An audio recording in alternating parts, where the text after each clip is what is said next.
और बिहार की राजधानी पटना के फुलवारी शरीफ से बेहद चौंकाने वाली खबर सामने आई है। यहां पुलिस ने आईबी की सूचना पर पीएफआई और एसडीपीआई के 2 ऐसे सदस्यों को अपने शिकंजे में ले लिया है जो भारत को 2047 तक इस्लामिक देश बनाने के लिए ट्रेनिंग दे रहे थे। इस सनसनीखेज खबर का पर्दाफाश करते हुए पुलिस ने मोहम्मद जलालुद्दीन और पटना के गांधी मैदान ब्लास्ट कांड के आरोपी के सगे भाई अतहर परवेज को गिरफ्तार कर लिया है। दोनों आरोपियों से अब एनआईए और एटीएस की टीम पूछताछ करने में जुटी हुई है। इसके अलावा एक आरोपी को भी गिरफ्तार किया गया है।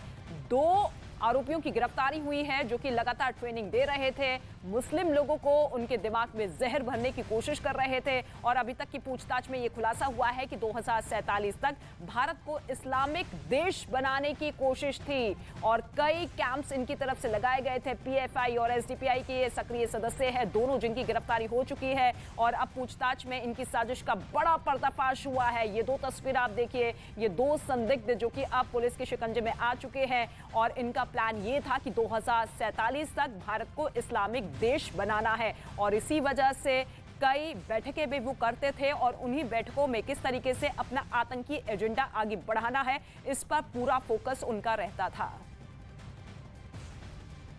और दावा यह किया जा रहा है कि ये दोनों आरोपी पीएफआई और एसडीपीआई की आड़ में देश विरोधी बैठकें करते थे जिसमें राष्ट्रीय स्तर, राज्य स्तरीय और जिला स्तर के पीएफआई और एसडीपीआई के सदस्य हिस्सा लेते थे। इन बैठकों में शामिल होने वालों के दिल और दिमाग में सांप्रदायिकता और देश विरोधी जहर भरने का काम किया जाता था। जलालुद्दीन और अतहर परवेज से पूछताछ में पता चला है कि 6 और 7 जुलाई को बिहार, तमिलनाडु, झारखंड और पश्चिम बंगाल से आए युवाओं को हथियार चलाने की ट्रेनिंग दी गई थी जिसमें तलवारें चलाना, भाले चलाना लोगों को सिखाया गया था। इतना ही नहीं, पुलिस को अपनी जांच में यह भी पता चला है कि अतहर नाम के आरोपी के 3 अकाउंट में 83 लाख रुपए मौजूद थे। इनके बाहर से भेजे जाने का दावा किया जा रहा है। ये 3 तस्वीर आप देखिए, पीएफआई की साजिश का बड़ा पर्दाफाश हुआ है। 3 संदिग्धों की गिरफ्तारी हो चुकी है और ऐसे में वो सीक्रेट दस्तावेज भी बरामद किया गया है जिसके बाद लगातार अब आशंका बढ़ती हुई नजर आ रही है कि किस तरीके से लोगों को भड़काने का काम ये करते थे। 6 और 7 जुलाई को यहाँ पर मार्शल आर्ट के नाम पर स्थानीय लोगों को बिहार के चरमपंथी तत्वों द्वारा तलवार, चाकू चलाने, दूसरे संप्रदाय के प्रति उन्मादित करने, सांप्रदायिक विद्वेष पैदा करने का प्रयास किया गया था। पीएफआई का झंडा मिला है, पीएफआई के पंपलेट्स मिले हैं, बुकलेट्स मिले हैं। पटना के शहरी इलाके में फुलवारी शरीफ थाना क्षेत्र में एक कांड दर्ज किया गया है। उस कांड के अंतर्गत गंभीर धाराओं में हम लोगों ने कांड दर्ज किया है। 2 व्यक्ति गिरफ्तार हुए हैं, उनसे गहन पूछताछ की जा रही है और पुलिस की अलग अलग टीम भी उनसे पूछताछ कर रही है। उनके पास में पोस्टर, बैनर, दस्तावेज, पीएफआई के डॉक्यूमेंट्स, मोबाइल फ़ोन इत्यादि बहुत सामग्री बरामद हुई है, उनका भी अध्ययन किया जा रहा है।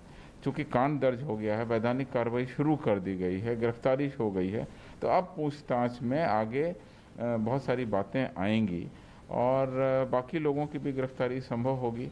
साक्ष्य के आधार पर हम लोग कार्रवाई करेंगे। तो वैधानिक कार्रवाई हो चुकी है, 3 गिरफ्तारी अब तक हो चुकी है और जिस तरीके से पूछताछ अब लगातार एनआईए और एटीएस की टीम करती हुई नजर आएगी, हो सकता है कि गिरफ्तारियों का आंकड़ा है वो बढ़ जाए क्योंकि अभी फिलहाल इनकी पूछताछ में ये बात निकलकर सामने आ चुकी है कि देश विरोधी गतिविधियां उनकी थी और ऐसे में लोगों को भड़काने का काम किया जाता था। लेकिन पटना में बड़े आतंकी ट्रेनिंग सेंटर का पर्दाफाश हुआ है। पुलिस ने मामले में अब तक 3 लोगों को गिरफ्तार किया है। संदिग्धों के पास से कई अहम दस्तावेज बरामद किए गए हैं जिसमें साल 2047 तक भारत को इस्लामिक राष्ट्र बनाने की साजिश का पर्दाफाश हुआ है। कुछ ग्राफिक्स के जरिए आपको बताने की कोशिश करते हैं, अहम जानकारी देते हैं कि संदिग्धों की पीएफआई और एसडीपीआई के सदस्यों के साथ बैठक होती थी जिसमें वो बैठक देश विरोधी एजेंडा तैयार करते थे। इसी बैठक में आरोपी लोगों को मार्शल आर्ट के नाम पर हथियार चलाने की ट्रेनिंग भी देते थे जिसमें संदिग्ध तलवार और चाकू चलाने की ट्रेनिंग होती थी। वहीं ट्रेनिंग के लिए झारखंड, पश्चिम बंगाल समेत कई राज्यों से लोग आते थे।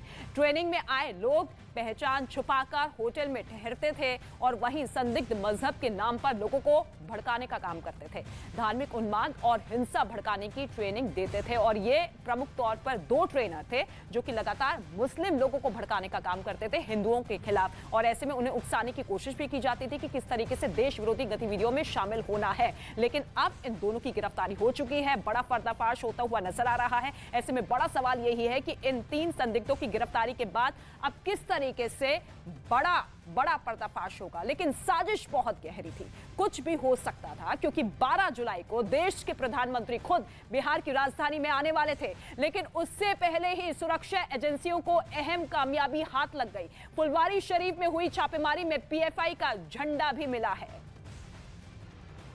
पटना के फुलवारी शरीफ में छापेमारी के दौरान काफ़ी आपत्तिजनक सामान बरामद हुए हैं। आप तस्वीरों में भी साफ तौर पर देख सकते हैं, ये पीएफआई का झंडा है। साथ ही लोगों को जो मेंबर बनाया जा रहा था उसकी भी पूरी लिस्ट यहाँ पर मौजूद है, और एसडीपीआई का यहाँ पर पेपर मिला है। साथ ही जो बाहर से आने वाले लोग थे उनके भी कई कागजात यहाँ पर मिले हैं। जाहिर सी बात है, पुलिस छापेमारी के बाद पूरी तरीके से तहकीकात में जुटी है। तो वहीं जो एनआईए है, एटीएस है, वो भी पूरे मामले की जांच कर रही है। तस्वीरों में भी आप साफ तौर पर देख सकते हैं, एसडीपीआई बिहार का ये कार्ड है, गेस्ट का कार्ड है, जो आमतौर पर लोग जो बाहर से आते थे उनके लिए तैयार किया जाता था। और कई आपत्तिजनक दस्तावेज बरामद हुए हैं। हालांकि इन सबको यह कोशिश की जा रही है यह साख जुटाने की कि कहां से यह आया था, और साथ ही किस तरह से लोगों को यहां पर मेंबर बनाया जाता था, फिर लोगों को ट्रेनिंग दी जाती थी वहां पर देश विरोधी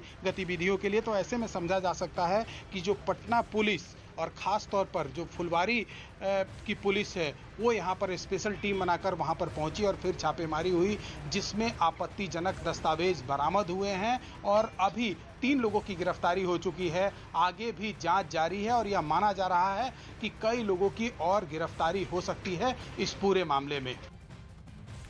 और पीएफआई से जुड़ी बड़ी खबर सामने आ रही है। सूत्रों के मुताबिक पुलिस और एनआईए की जांच में पटना एयरपोर्ट के करीब कुछ कॉपर वायर का कवर मिला है, जिसकी जांच की जा रही है। एयरपोर्ट बाउंड्री के पास एक कॉपर वायर का कवर मिलना संदिग्ध माना जा रहा है। जांच एजेंसियों को शक ये है कि एयरपोर्ट तक ब्लास्ट करने के लिए तार पहुंचाने की कोई बड़ी साजिश तो नहीं थी। तो ऐसे में जिस तरीके से अब पूछताछ होती हुई नजर आ रही है, बड़े बड़े खुलासे होते हुए नजर आ रहे हैं, और अब ये बड़ा खुलासा हुआ है इसी पूछताछ में। यही 2 संदिग्ध हैं जिन्हें गिरफ्तार कर लिया गया है, जो कि राष्ट्रीय स्तर पर, राज्य स्तर पर और इसके साथ ही जिला स्तर पर बैठक करते थे। और उसी बैठकों में आतंकी एजेंडा किस तरीके से आगे बढ़ाना है, लोगों को ट्रेनिंग किस तरीके से देनी है, ब्रेन वॉश मुस्लिम लोगों का किस तरीके से करना है, इन्हीं 2 लोगों पर निर्भर था। ये दोनों ही सक्रिय सदस्य हैं पीएफआई और एसडीपीआई के। चंद्रमोहन इस वक्त मेरे सहयोगी मौजूद हैं, उनका रुख कर लेते हैं। चंद्रमोहन, लगातार पूछताछ की जा रही है और एक के बाद एक बड़े खुलासे होते हुए नजर आ रहे हैं। 3 गिरफ्तारियां हो चुकी है। ऐसे में क्या मानकर चला जाए कि अब तक की पूछताछ में किस तरीके से अब बड़ा जाल निकलकर सामने आएगा?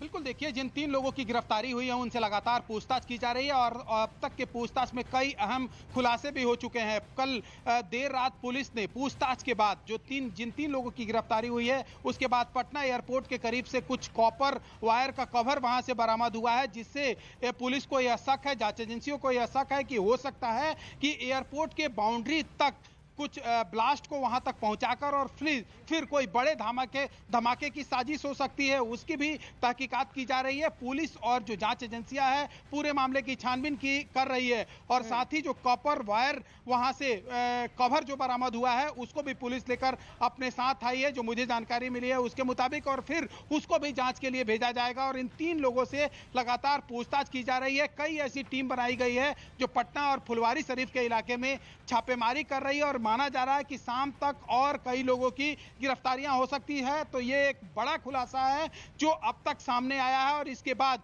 जो लगातार पूछताछ चल रही है उसमें भी कई अहम खुलासे हो सकते हैं कि आखिर किस तरह के साजिश रचे गए थे, क्योंकि 12 तारीख को प्रधानमंत्री नरेंद्र मोदी को पटना विधानसभा पहुंचना था और उससे पहले 11 तारीख को इन लोगों की गिरफ्तारी होती है और कई अहम खुलासे होते हैं। पटना एयरपोर्ट के करीब तक कॉपर वायर का कवर मिलता है। ये कहीं ना कहीं संदिग्ध तौर पर ये इशारा कर रहा है कि कोई बड़ी साजिश तो नहीं थी, जिसकी जांच अभी कोई बड़ी साजिश तो नहीं थी। और इसी साजिश का खुलासा करने के लिए एनआईए और एटीएस की टीम लगातार पूछताछ करती हुई नजर आ रही है। ठीक है चंद्रमोहन, लौटेंगे आपके पास, लेकिन इस खबर को विस्तार से समझने के लिए ग्राफिक्स के जरिए आपको समझाने की कोशिश करते हैं कि क्रोनोलॉजी क्या कुछ है। दोनों आरोपियों को 11 जुलाई को गिरफ्तार कर लिया था। दोनों 2047 तक भारत को इस्लामिक राष्ट्र बनाने के लिए ट्रेनिंग दे रहे थे, यानी कि मुख्य तौर पर यही दो ट्रेनर थे। ये सब कुछ पीएफआई और एसडीपीआई की आड़ में किया जा रहा था। आरोपी अतहर और जलालुद्दीन से पूछताछ में यह पता चला है कि 6 और 7 जुलाई को तमिलनाडु, झारखंड और पश्चिम बंगाल से आए युवाओं को ट्रेनिंग दी गई थी, जिसमें लोगों को तलवारें और भाले चलाना सिखाया गया था। इसके साथ ही दोनों आरोपी देश विरोधी बैठकों के जरिए लोगों में जहर भरने का काम किया करते थे। जिस ट्रेनिंग सेंटर में ये लोग ट्रेनिंग देते थे, वहां लोग नाम बदल कर जाते थे, यानी कि असली नाम नहीं बताया जाता था। जलालुद्दीन पुलिस का रिटायर्ड सब इंस्पेक्टर है, जबकि जलालुद्दीन के ही मकान में आतंकी पाठशाला चलाई जाती थी। इसके साथ ही अतहर परवेज के बारे में बताया यह जा रहा है कि वो पटना के गांधी मैदान ब्लास्ट कांड के आरोपी का भाई है, और ऐसे में ये दो मुख्य साजिशकर्ता संदिग्ध जिनकी गिरफ्तारी हो चुकी है। ऐसे में अब कितनी गिरफ्तारियां बढ़ सकती है, किस तरीके से बड़े बड़े खुलासे होंगे, ये रिपोर्ट आप देखिए और पूरी क्रोनोलॉजी एक बार फिर से समझने की कोशिश करिए। 2047 तक हिंदुस्तान को इस्लामिक राष्ट्र बनाने की साजिश। बिहार की राजधानी पटना में हुआ बहुत बड़ा खुलासा।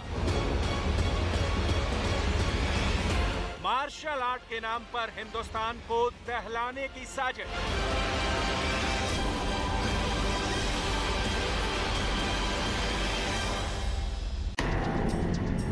साजिश बहुत गहरी थी, कुछ भी हो सकता था, क्योंकि 12 जुलाई को देश के प्रधानमंत्री खुद बिहार की राजधानी में आने वाले थे, लेकिन उससे पहले ही सुरक्षा एजेंसियों को अहम कामयाबी हाथ लग गई।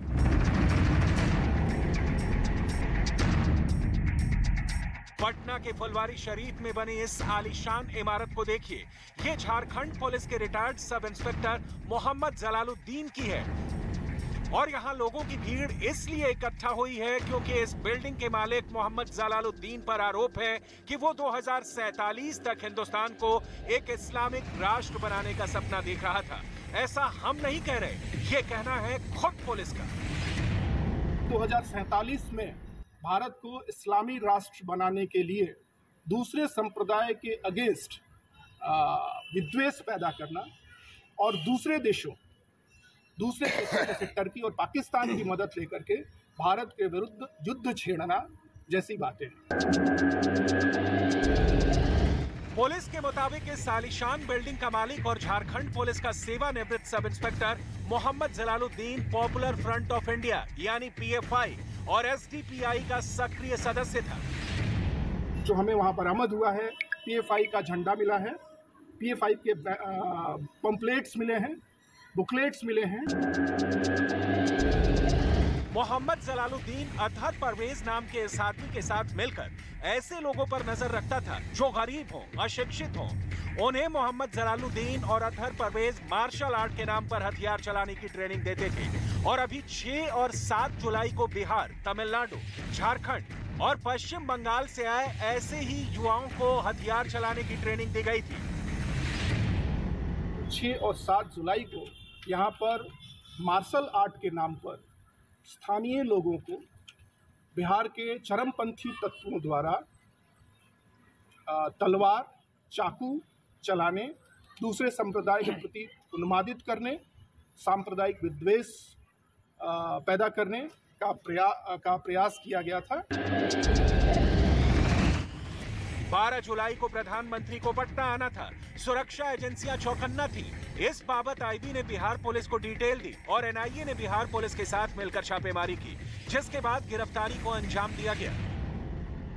पटना के फुलवारी शरीफ थाने के नया टोला इलाके में पुलिस ने छापेमारी कर 2 संदिग्ध लोगों को गिरफ्तार किया है, जिसमें एक का नाम जलालुद्दीन तो दूसरे का नाम अतहर है। और यह अहमद पैलेस है जलालुद्दीन का, जो झारखंड पुलिस में एएसआई हुआ करते थे और रिटायर होने के बाद वो यहाँ पर अपना मकान बनाए हैं। इसी के ऊपरी तल्ले पर अतहर बिहार और बिहार के बाहर से लोगों को बुलाकर देश विरोधी गतिविधि के लिए ट्रेंड करता था। तस्वीरों में भी आप साफ तौर पर देख सकते हैं, यह अहमद पैलेस है और यहीं पर ट्रेनिंग होती है। ट्रेनिंग में आने वाले किसी भी आदमी की पहचान जाहिर ना हो, इसका भी खास ख्याल रखा गया था, क्योंकि जांच एजेंसियों को यह भी पता चला है कि जलालुद्दीन और अतहर के पास ट्रेनिंग लेने वाले लोग अपना नाम बदलकर आते थे, रहते थे और ट्रेनिंग लेने के बाद अपने ठिकाने पर लौट जाते थे। जांच में यह भी पता चला है कि देश विरोधी गतिविधियों के लिए इन्हें पाकिस्तान से फंडिंग की जाती थी और अभी भी अतहर के अकाउंट में 83 लाख रुपए मौजूद हैं।